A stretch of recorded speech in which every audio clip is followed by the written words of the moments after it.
Hello दोस्तों, मैं हिमेश यादव आप लोगों को अपने YouTube चैनल में स्वागत करता हूं। दोस्तों, जैसे कि ज्योमेट्री की सीरीज चल रही थी, वहीं से आगे बढ़ाते हुए अगला टॉपिक लेके आए। आपको हमने क्या क्या पढ़ा दिया था? ट्रायंगल पढ़ा दिया था, लाइन पढ़ा दिया था, एंगल पढ़ा दिया था और ट्रायंगल में आपका समरूपता हो गया था और सर्वांग क्षमता। यहाँ तक आपका टॉपिक हो चुके थे। अब कुछ आपको हेडिंग डालना है, त्रिभुज की कुछ महत्वपूर्ण थ्योरी। तो कुछ महत्वपूर्ण प्रमेय क्या है त्रिभुज की, और वहां से क्वेश्चन बहुत सारे आपके एग्जाम में देखने को मिलते हैं। अब हम चलते हैं। देखो, सबसे पहली प्रमेय आती थेल्स प्रमेय। थेल्स प्रमेय, थेल्स प्रमेय क्या होती है वो समझते हैं।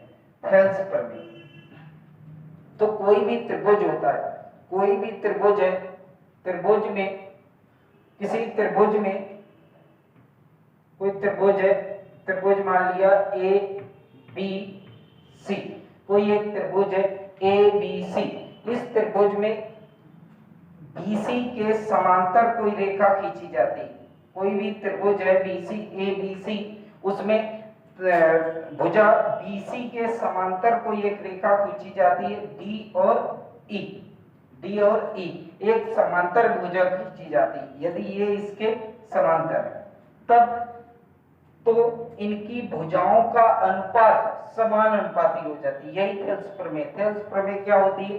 किसी भी त्रिभुज के किसी भुजा के समांतर कोई एक नई रेखा खींच दी जाए तो इनका अनुपात, किनका अनुपात? भुजाओं का, जो दो भुजाएं अन्य दोनों भुजाओं का अनुपात समान अनुपाती हो जाती है। मतलब AD upon DB, AD upon DB बराबर हो जाएगा एई, एई अपॉन ईसी। ये बराबर होता है। तो हमने कहा यही थेल्स प्रमेय है। तो आप लिखना चाहें तो लिख लेना, किसी भी त्रिभुज की किसी भुजा के समांतर कोई रेखा खींची जाती है तो भुजा के अन्य भुजाओं को, तो त्रिभुज की अन्य दोनों भुजाओं को वो समान अनुपाती में बांट देती है। तो A D upon D B बराबर होता है एई अपॉन ईसी। इसी की प्रमेय ये हो गई। इसी की उप प्रमेय आती है, उप प्रमेय, उप प्रमेय, उप प्रमेय। उप प्रमेय क्या होती है? इसी त्रिभुज की उप प्रमेय। तो हमने कहा कुछ नहीं करना, जैसे हमने कहा एडी अपॉन डीबी और एई अपॉन ईसी में हम क्या कर रहे हैं? इन दोनों के साथ 1 ऐड कर रहे हैं और इनको इक्वल रख रहे हैं। ठीक है। तो मैथ में कहते हैं कि यदि कोई चीज आप बढ़ा रहे हो उतनी चीज ही घटा दो। तो हमने कहा यदि इस तरफ 1 बढ़ाया तो इस तरफ भी 1 बढ़ाया। तो ये देखो, मैथ के हिसाब से ये दोनों चीजें बराबर, क्योंकि ये इस तरफ जाएगा 0 हो जाएगा।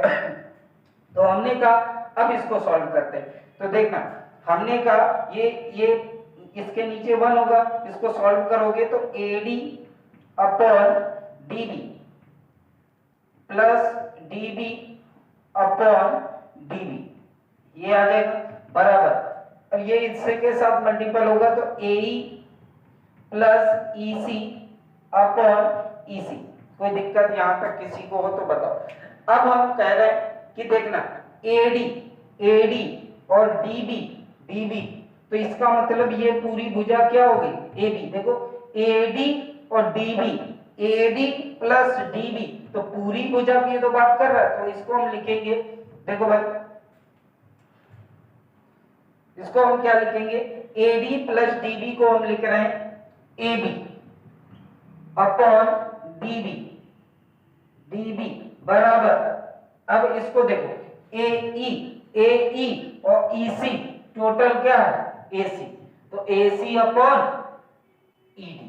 तो ये भी एक अनुपात होता है, इसको हम उप प्रमेय बोलते हैं। कि मतलब थेल्स प्रमेय में तो पहले तो किसी भुजा का अनुपात ये समानुपात होता है प्लस बड़ी वाली भुजाओं का या त्रिभुज की भुजाओं का अनुपात उनके छोटे भागों के अनुपात के बराबर होता है। ये आपकी थेल्स प्रमेय कंप्लीट हो गई। तो थेल्स प्रमेय क्या होते हैं? किसी भी त्रिभुज की आधार के समांतर कोई भुजा खींची जाती है तो वो हमेशा अन्य दोनों भुजाओं को समान अनुपात में बांटती तथा उनका अन्य भुजाओं के अनुपात उनके भागों के अनुपात के बराबर होता है। इतनी बात आप नोट डाउन कर लो, इसके बाद आगे चलते हैं।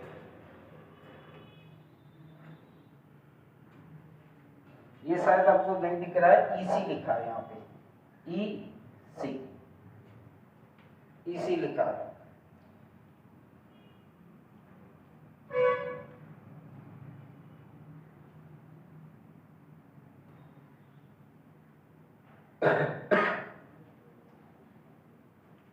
हो गया। इसके बाद आगे चलते हैं। अगली प्रमेय आती है मध्य बिंदु प्रमेय। मध्य बिंदु प्रमेय क्या होती है समझते हैं। मध्य बिंदु प्रमेय हेडिंग डालोगे, मध्य बिंदु प्रमेय। मध्य बिंदु प्रमेय, मध्य बिंदु प्रमेय क्या होती है?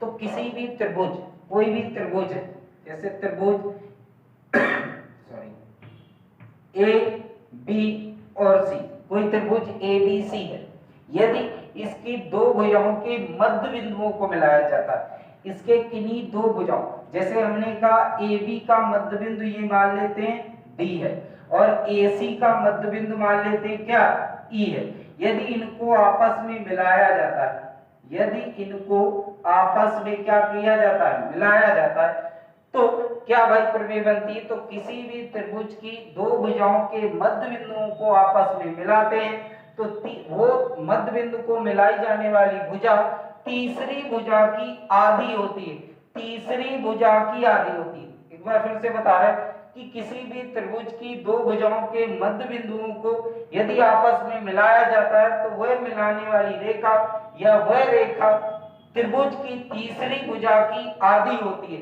अन्य भुजा की आधी होती है। तीसरी भुजा का मतलब ये जो बची भुजा उसका क्या होती है? आधी होती है। तो हम कहेंगे DE बराबर होता है, DE बराबर होता है BC/2 के। तो आपको जैसे ये 10 दिया गया और ये कह दिया मध्य बिंदुओं को मिलाने जाने वाली रेखा है, तो ये फिर क्या हो गई? ये 10 है तो ये फिर 5 हो गई, तो आधी होती है। दूसरी बात कि ये जो मध्य बिंदुओं को मिलाने जाने वाली रेखा सदैव आधार भुजा के समांतर भी होती है, तो ए बी सी के समांतर है कौन? डी की। तो इसका मतलब है इसमें थेल्स प्रमेय भी लग जाएगी। तो हमने कहा किसी भी त्रिभुज के दो भुजाओं का मध्य बिंदु, दो भुजाओं के मध्य बिंदु आपस में मिलाए जाते तो वो मध्य बिंदु वाली रेखा सदैव तीसरी भुजा की आधी तथा समांतर होती, तीसरी भुजा की आधी तथा उसी के समांतर होती है। ये आपका मध्य बिंदु, तो इसमें थेल्स प्रमेय भी लग जाएगी और मध्य बिंदु का प्रमेय भी लग जाएगी। आपके ये भी एग्जाम में क्वेश्चन आता है तो नोट करना, नोट कर लो इतना। इसके बाद आगे चलते हैं। ये मध्य बिंदु प्रमेय हो गए।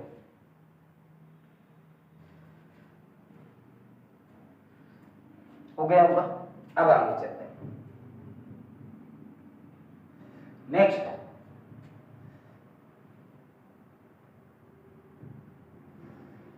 बहिष्कोण। बहिष्कोण क्या होता है वो समझ लेते हैं। बहिष्कोण, बहिष्कोण, बहिष्कोण क्या होता है? तो हमने कहा कोई भी त्रिभुज है, कोई भी त्रिभुज है, त्रिभुज ए बी सी, कोई भी त्रिभुज ए बी सी, त्रिभुज ए बी और सी, यदि किसी भी त्रिभुज की एक भुजा को यदि एक्सटेंड किया जाए, बढ़ाया जाए, तो वो बढ़ाने पर बना कोण ही बहिष्कोण कहलाता है। यदि हम कह रहे हैं किसी भी भुजा को, जैसे ए बी सी एक त्रिभुज है, त्रिभुज की ये भुजा जैसे एक्सटेंड किया, बढ़ाया, तो बढ़ाया तो जो निर्मित एंगल थीटा, ये एंगल ही क्या कहलाता है? बहिष्कोण कहलाता है। तो किसी भी त्रिभुज की किसी भुजा को बढ़ाने पर बना कोण बहिष्कोण कहलाता है।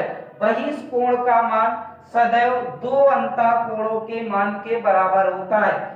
सम्मुख अंतःकोणों के मान या दो अंतःकोणों के मान के बराबर होता है। तो बहिष्कोण का मान, थीटा का मान हमेशा angle A plus angle C के बराबर होता है। ये बहिष्कोण की परिभाषा होगी कि किसी भी त्रिभुज की किसी भुजा को यदि बढ़ाया जाता है तो वो हमेशा एंगल या वो कोण बहिष्कोण कहलाता है और बहिष्कोण का मान सदैव दो सम्मुख अंतःकोणों के योग के बराबर होता है। तो ये वाला एंगल ए और ये वाला एंगल सी, जो भी जैसे ये 30 दिया है, ये दिया गया है 45, दोनों को ऐड कर दो, आपका बहिष कोण निकल आया। तो कोई दिक्कत बहिष कोण निकालने में नहीं, इतना आप बहिष कोण में नोट करो।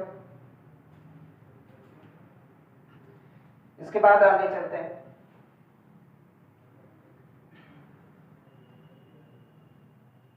रब कर दें। चल कुछ और प्रमेय आती है कि किसी भी दो समांतर रेखाओं के बीच एक ही आधार से खींचे वाले त्रिभुज के क्षेत्रफल सदैव आपस में बराबर होता है। एक ही आधार का मतलब हम मान लेते हैं जैसे ए और बी, एक आधार हो गए और एक आधार से समांतर रेखाओं के बीच में कितने भी हम त्रिभुज खींचते, इनका जो क्षेत्रफल होगा वो हमेशा क्या होगा, बराबर होगा। जैसे हमने कहा ये 1 हो गया, ये 2 वाला हो गया ट्रायंगल और ये 3 ट्रायंगल, तीनों ट्रायंगल का मान या एरिया का मान सदैव बराबर होता है। तो लिख लेते हैं परिभाषा, किन्हीं दो समांतर भुजाओं के मध्य एक ही आधार से खींची गई या खींचे गए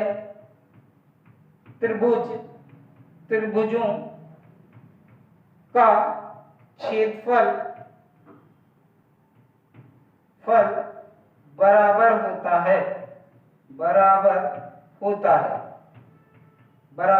तो एक ये पॉइंट आपको याद रखना, कभी भी किसी भी दो समांतर भुजाओं के बीच एक ही आधार से, देखो ए बी, ये देखो ए और बी के ही आधार मान के, देखो ए बी के साथ ये, फिर ए बी के साथ ये, फिर ए बी के साथ ये, और आपस में इनका एरिया क्या होता है, आपस में बराबर होता है। ये आपका आधार पे हो गया। इसके बाद नेक्स्ट चलते हैं, और क्या त्रिभुज में रह गया, त्रिभुज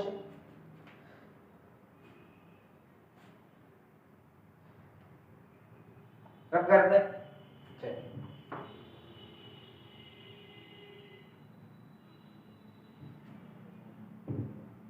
लगभग आपका त्रिभुज कंप्लीट हो गया, जितने लगभग टाइप थे वो सारे कंप्लीट हो गए।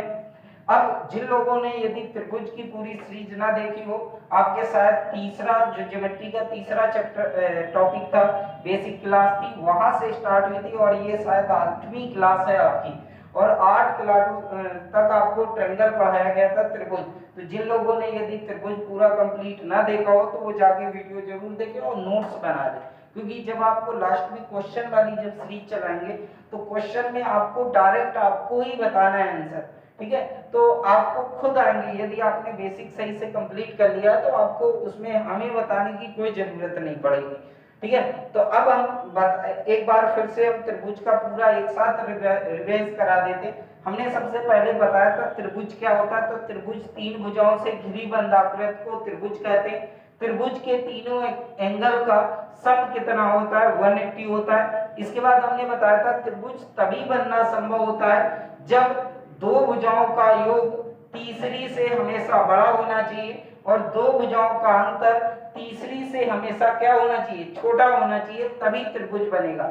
इसके बाद हमने आपको बताया था टाइप्स ऑफ ट्रायंगल, त्रिभुज के प्रकार। तो त्रिभुज के प्रकार 2 प्रकार के होते हैं, एक भुजा के आधार पर, एक भुजा के आधार पर और एक एंगल के आधार पर। भुजा के आधार पर 3 प्रकार होते हैं और एंगल के आधार पर भी कितने, 3 प्रकार होते हैं। भुजा के आधार पर हमने आपको बताया था समबाहु, विषमबाहु और समद्विबाहु। इसके बाद एंगल के आधार पर न्यून कोण त्रिभुज, समकोण त्रिभुज और अधिक कोण त्रिभुज।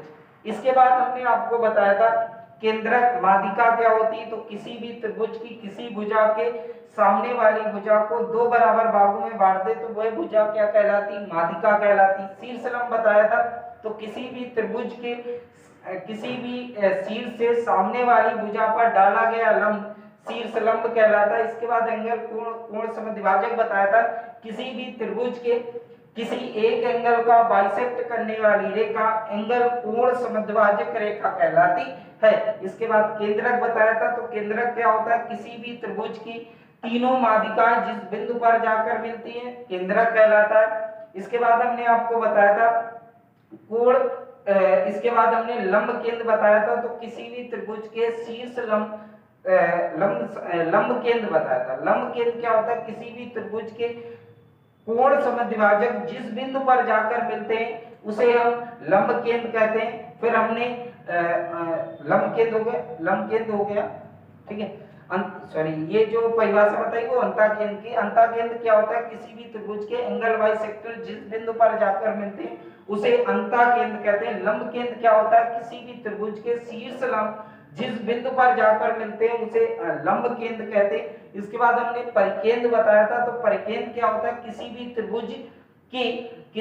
त्रिभुज की तीनों भुजाओं का लंब समद्विभाजक जिस बिंदु पर जाता है उसे हम क्या बोलते हैं, परिकेंद्र बोलते हैं। इसके बाद हमने कुछ इंपॉर्टेंट थ्योरी सर्वांग समता बताई थी, समरूपता बताई थी और कुछ आपको इंपॉर्टेंट थ्योरी बताई। इतना आपको प्रॉपर वे में नोट्स बनाना है। अब इसके बाद जब आगे आपको क्वेश्चन कराए जाएंगे, इसके बाद आपका चतुर्भुज स्टार्ट होगा, क्वाड्रेंट चतुर्भुज स्टार्ट करेंगे, उसको पढ़ाने के बाद सर्कल, और जब बेसिक सारी क्लासें कंप्लीट हो जाएंगी तब आपको हम क्वेश्चन की सीरीज चलाएंगे।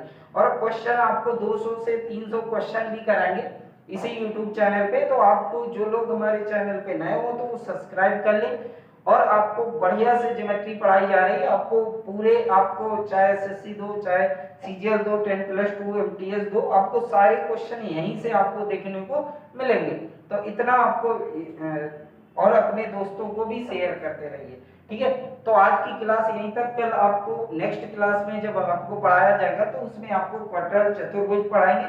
अब आपका सर्कल थोड़ा टॉपिक है वो थोड़ा लेंदी है, इसके अलावा आपका ये है 5-6 क्लासों में आपका खत्म हो जाएगा, ठीक है।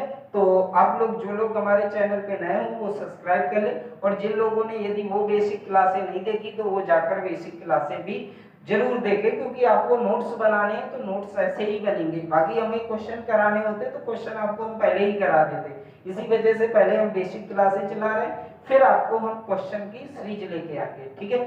जय हिंद, जय भारत।